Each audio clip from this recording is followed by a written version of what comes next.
বন্ধ হচ্ছে ভারত থেকে বাংলাদেশে বিদ্যুৎ আমদানি। একটি চুক্তির ভিত্তিতে বাংলাদেশে বিদ্যুৎ আসত ভারতের বিখ্যাত আদানি পাওয়ার প্লান্ট থেকে। চুক্তি ছিল এই বিদ্যুৎ কেন্দ্রে যতটুকু বিদ্যুৎ উৎপাদন হবে সবটুকুই বাংলাদেশে আসবে। এই চুক্তির ফলে বিগত কয়েক বছর ধরে বাংলাদেশ নির্বিচ্ছিন্ন বিদ্যুৎ সেবা পেয়েছিল, যার ফলে বাংলাদেশ লোডশেডিং মুক্ত হয়েছিল। শেখ হাসিনা সরকারের পতনের পর এই চুক্তি সংশোধনের সিদ্ধান্ত নেয় আদানি পাওয়ার প্লান্ট।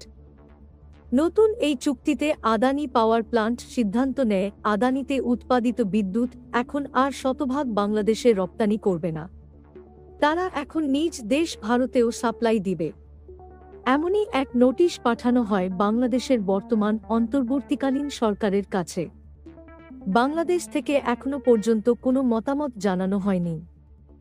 ধারণা করা হচ্ছে এই ভাগাভাগির চুক্তিতে বাংলাদেশ একমত হলে বাংলাদেশে প্রয়োজনমতো বিদ্যুৎ মিলবে না, যার ফলে বাংলাদেশ অতীতের ন্যায় লোডশেডিংয়ের মতো সমস্যার সম্মুখীন হবে।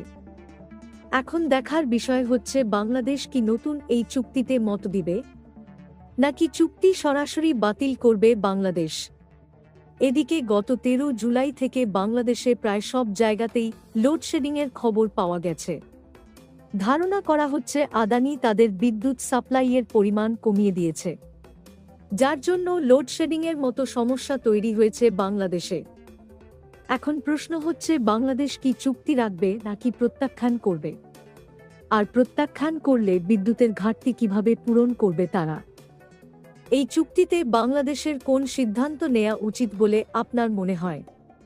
আপনার মতামত অবশ্যই কমেন্টে জানিয়ে যাবেন। Tanisha, BD political updates, Kolkata, Bharat.